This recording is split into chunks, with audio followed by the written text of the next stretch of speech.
Hi friends, welcome to the Telugu kitchen. ఈరోజు మన కిచెన్లో స్పెషల్ రెసిపీ ఏంటంటే చిట్టి కాజాలు అండి. ఈ చిట్టి కాజాలని ఎవరైనా చాలా ఈజీగా తయారు చేసుకోవచ్చు.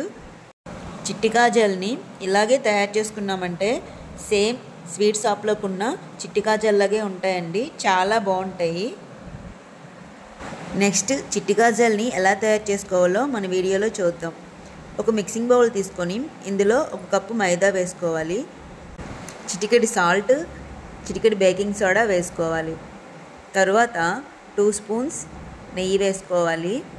నెయ్యి లేకపోతే ఈ ప్లేస్లో 2 స్పూన్స్ ఆయిల్ కూడా వేసుకోవచ్చు. ఇలా వేసుకున్న తర్వాత ఈ పిండంతా ఈ నెయ్యితో బాగా కలిసేటట్లు కలుపుకోవాలి. మనం వేసుకున్న పిండి నెయ్యి బాగా కలిసేటట్లు ఈ విధంగా కలుపుకోవాలండి. ఇలా కలిపేటప్పుడు చూడండి, మొత్తం కలిసింది కదా.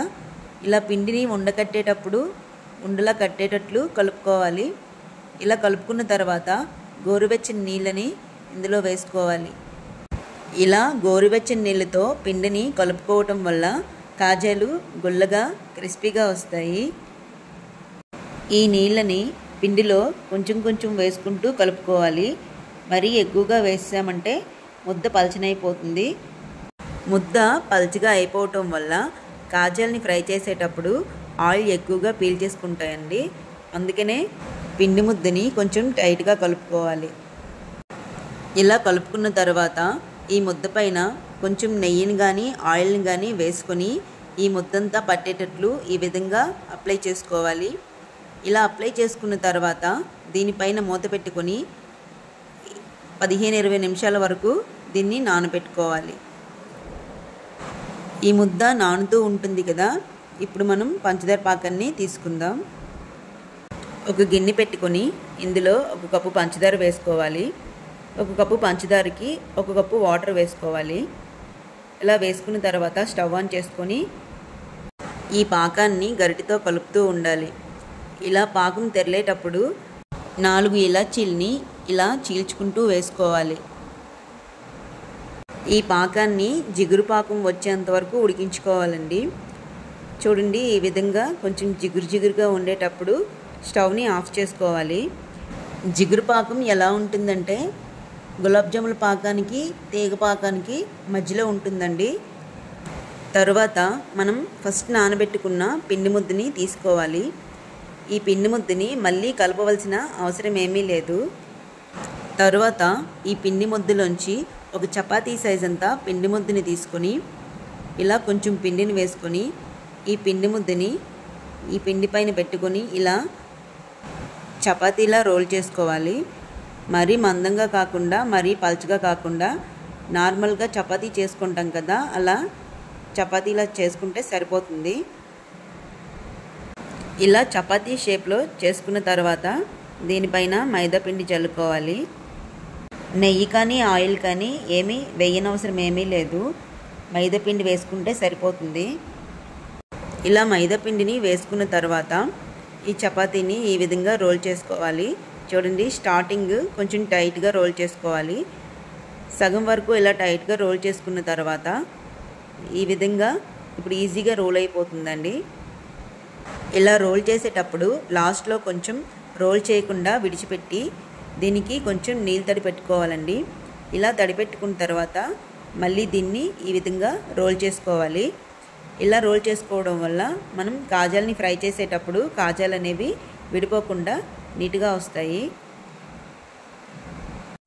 ఇలా రోల్ చేసుకున్న తర్వాత వీటిని చాక్తో ఈ విధంగా కట్ చేసుకోవాలి. ఈ రోల్ని కట్ చేసేటప్పుడు ఇందులో ఫస్ట్ ముక్కని కట్ చేసి సైడ్కి పెట్టేయండి. ఇలా ఒక్కొక్క పీస్ని మన ఫింగర్ సైజులో ఉండేటట్లు ఈ విధంగా కట్ చేసుకోవాలి. ఇలా ఈ రోల్ని చిట్టి చిట్టి కాజాల్లా కట్ చేసుకోవాలి. ఈ రోల్ లాస్ట్లో కట్ చేసుకున్న పీస్ని సైడ్కి వేసుకోవాలి. ఇలా కట్ చేసుకున్న చిట్టి చిట్టి కాజాలని వేరే ప్లేట్లోకి వేసుకొని సైడ్కి పెట్టుకుందాం. తర్వాత ప్యాన్లో డీప్ ఫ్రైకి సరిపోయేంత ఆయిల్ వేసుకొని ఆయిల్ లైట్గా హీట్ ఎక్కనివ్వాలి. ఇలా లైట్గా ఆయిల్ హీట్ ఎక్కిన తర్వాత ఇందులో మనం కట్ చేసుకున్న కాజాలని వేసుకొని ఫ్రై చేసుకోవాలి. ఈ కాజాలని ఫ్రై చేసేటప్పుడు మంటని మర్చిపోకుండా మీడియం ఫ్లేమ్లో పెట్టి ఫ్రై చేసుకోవాలి. ఈ కాజాలకి గోల్డెన్ బ్రౌన్ కలర్ వచ్చేంత వరకు ఫ్రై చేసుకోవాలి. కాజాలు బాగా వేగిన తర్వాత వీటిని ఆయిల్లోంచి తీసేసి స్టవ్ని ఆఫ్ చేసేయాలి. ఎందుకంటే నెక్స్ట్ బాయ్ వేసుకునేటప్పుడు ఆయిల్ వేడిగా ఉండకూడదండి. తర్వాత మనం మళ్ళీ ఫ్రై చేసుకుంటాం కదా కాజాలు, ఆ కాజాలని మనం వేడిగా ఉన్న ఆయిల్లో వేసుకున్నామంటే అవి పొంగిపోతాయండి. అందుకనే ఆయిల్ హీట్ తగ్గిన తర్వాత వేయించుకోవాలి.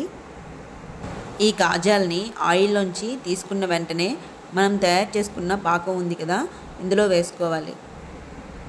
కాజాలు వేడిగా ఉండేటప్పుడే ఈ పాకంలో వేసుకోవటం వల్ల ఈ పాకం అనేది కాజాలకి చక్కగా పడుతుంది. కాజాలని పాకంలో వేసుకున్న తర్వాత ఒకసారి ఇలా కలుపుకొని ఈ కాజాలని ఇందులో 2-3 నిమిషాలు ఉంచుకుంటే సరిపోతుంది. మనం ఈ కాజాలని జిగురు పాకంలో వేసుకోవటం వల్ల చక్కగా నానిపోకుండా క్రిస్పీగా వస్తాయండి. ఇలాగే మిగతా అన్ని కాజాలని ఫ్రై చేసుకొని పాకంలో వేసి తీసుకోవాలి. ఈ చిట్టి కాజాలని సేమ్ ఇలానే తయారు చేసుకున్నామంటే స్వీట్ షాప్లో తయారు చేసినట్లే వస్తాయండి. అంతే అండి, చిట్టి కాజాలు రెడీ అయిపోయి. చూడండి, చిట్టి కాజాలు చాలా క్రిస్పీగా పొరలుగా భలే టేస్టీగా ఉన్నాయండి. ఈ చిట్టి కాజాల రెసిపీ మీకు నచ్చినట్లయితే ప్లీజ్ లైక్ చేయండి, షేర్ చేయండి, సబ్స్క్రైబ్ చేయండి. పక్కనే ఉన్న బెల్ ఐకాన్ని క్లిక్ చేయండి.